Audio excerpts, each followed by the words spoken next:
18 মাস ধরে সবকিছু দেখার পরে এবং ফজলুর রহমান সাহেবের বাসার সামনে মব কি করেছিল এটার ভিডিও রেকর্ড নিশ্চয়ই আপনাদের কাছে আছে।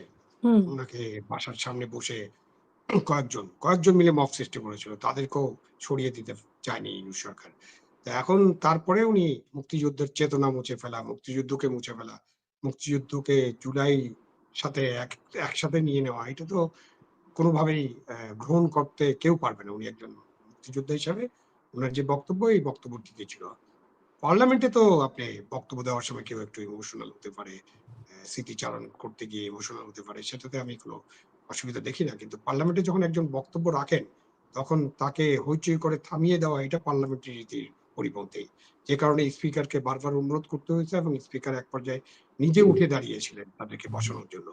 তো তারা এটা করেছেন। তারা তাদের বক্তব্য বলতেই পারেন যেটা আপনি বললেন।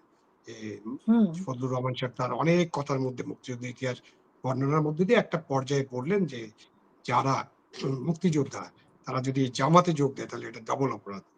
তো ডাবল অপরাধ বলাটা এটা তো পার্লামেন্টারি ল্যাঙ্গুয়েজে কোনো অসুবিধা নেই। কারণ হচ্ছে যে মুক্তিযুদ্ধের সময় জামাতে ইসলামী এবং আরো কিছু সংগঠন তারা কি কাজ করেছে, কি করেছে না করেছে সবকিছু তো জাতি জানে। তারা কি বাহিনী তৈরি করেছিল, কিভাবে আমাদের লোকদের হত্যা করা হয়েছে, কিভাবে পাকিস্তানি যে বাহিনী, হানাদার বাহিনী যাদেরকে আমরা বলি, সেই হানাদার বাহিনী তাদেরকে সাহায্য করেছে এবং 14ই ডিসেম্বর কিভাবে বুদ্ধিজীবীদের হত্যা করেছে এবং এই হত্যাযজ্ঞ তো সবসময় চলছে। গুম করেছে মানুষকে, গুম করে লাশ ফেলে দিয়েছে নদীতে। তো এগুলো তো চলছে এবং কয়েকদিন আগেই কিন্তু পার্লামেন্টে একটা আইন পাস হয়েছে, জামুকার একটা আইন, মুক্তিযুদ্ধ বিষয়ের একটা আইন। সেখানে কিন্তু এইসব দলের নাম আছে, জামাতে ইসলামের নাম স্পষ্টভাবে আছে। যে তখন যে পাকিস্তানিরা আমাদের উপরে যে যুদ্ধ চাপিয়ে দিয়েছিল, আমাদের মুক্তিযোদ্ধাদের যুদ্ধ উঠলো, তখন জামাতে ইসলাম, নেজামে ইসলাম এবং এই কয়েকটা সংগঠন তারা সাহায্য করছে পাকিস্তানিদেরকে এবং তারা মুক্তিযুদ্ধদের উপরে অত্যাচার করেছে, মুক্তিযুদ্ধদের হত্যা করেছে, এসব আছে কিন্তু। এমনকি হুম। আপনার যে সারেন্ডার ডকুমেন্ট আছে যেটা 16 ডিসেম্বর বিকালের দিকে সাইন করেছিলেন নিয়াজি, সেই সারেন্ডার ডকুমেন্টে কিন্তু এদের কথা উল্লেখ করা আছে যে তাদেরকে সহ সারেন্ডার করছে তারা। তো এই সবের পরে আপনি ফজলুর রহমান সাহেব যখন বলেন যে একজন মুক্তিযোদ্ধা কোনোদিন যদি জামাতে যোগ দেয় তাহলে সেটা ডাবল অপরাধ হবে। ডাবল অপরাধ এই জন্য হবে যে মুক্তিযোদ্ধা উপরে যে নির্যাতন, আমাদের যে মায়েদের উপরে, বোনদের উপরে, নারীদের উপরে যে নির্যাতন, যে গণহত্যা হয়েছে দেশে, তারপরে তো তাদের সাথে একসাথে রাজনীতি করা যায় না। হ্যাঁ, করা যাবে না। হুম। কেন? করা যাবে যখন তারা ক্ষমা প্রার্থনা করবেন। যারা আনুষ্ঠানিকভাবে ক্ষমা প্রার্থনা করবেন, আনুষ্ঠানিকভাবে দুঃখ প্রকাশ করবেন।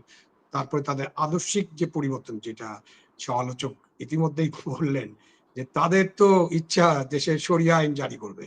আপনার সাক্ষী দিয়ে কাজ হবে না। আপনার ২ জন সাক্ষী লাগবে। আমার একজন সাক্ষী হলেই চলবে। বুঝছেন না? তাদের ইচ্ছা আপনারা ঘরের মধ্যে থাকবেন। ৬ ঘন্টা কাজ করবেন। মানে নানান ইচ্ছা আছে তাদের। আর নারীদের তো এত হুম। যেটা আফগানিস্তানে হচ্ছে, তালিবান যা করছে। তো এইরকম অনেক ইচ্ছা তাদের আছে। তো এইটা তো আর মেনে নেওয়া যাবে না। তাদের ইচ্ছা হুম। আপনি পোশাক পরবেন, আবৃত হয়ে বের হবেন। সুতরাং আপনি হুম। কোন টিপ পড়তে পারবেন না। আপনি চুল খোলা রাখতে পারবেন না। আপনি আপনার পছন্দ মতো পোশাক পরতে পারবেন না। নানান অবস্থা আরকি। তো এইসব ক্ষেত্রে যদি তাদের ইচ্ছা এরকমই হয়, তখন একজন মুক্তিযোদ্ধা যদি এরকম দলে যোগ দেন, তাহলে নিশ্চয়ই একটা ডাবল অপরাধ হবে। এটা আমিও মনে করি। কিন্তু একজন মানুষের অবশ্যই স্বাধীনতা আছে। আমরা যে মৌলিক অধিকার চ্যাপ্টারের কথাগুলো বললাম আমাদের সংবিধানের, সেই মৌলিক অধিকার চ্যাপ্টারে একজন মানুষের স্বাধীনতা আছে। তিনি যেকোনো দল করতে পারবেন, যেকোনো মতামত রাখতে পারবেন। সুতরাং তিনি যদি করেন করবেন। বাট এই ডবল হুম। অপরাধের জন্য তো ফজলুর রহমান সাহেব বলেন না যে এটা শাস্তিযোগ্য অপরাধ। উনি এটা তার হুম। রিটরিক এর মধ্যে বলেছেন যে একজন মুক্তিযোদ্ধা জামাতে ইসলামীতে যোগ দিলে এটা ডবল অপরাধ করবেন। তা আমি মনে করি এটা ঠিক আছে এবং পার্লামেন্টে আরো একটু সহনশীলভাবে লোকজনকে কথা বলতে দিতে হবে। ফজলুর রহমান সাহেব কিছুটা ইমোশনাল ছিলেন, এ ব্যাপারে কোনো সন্দেহ নেই। তাকে যারা ডিস্টার্ব করছেন তারা পার্লামেন্টের রীতিনীতি ভঙ্গ করেছেন। লাস্ট জি।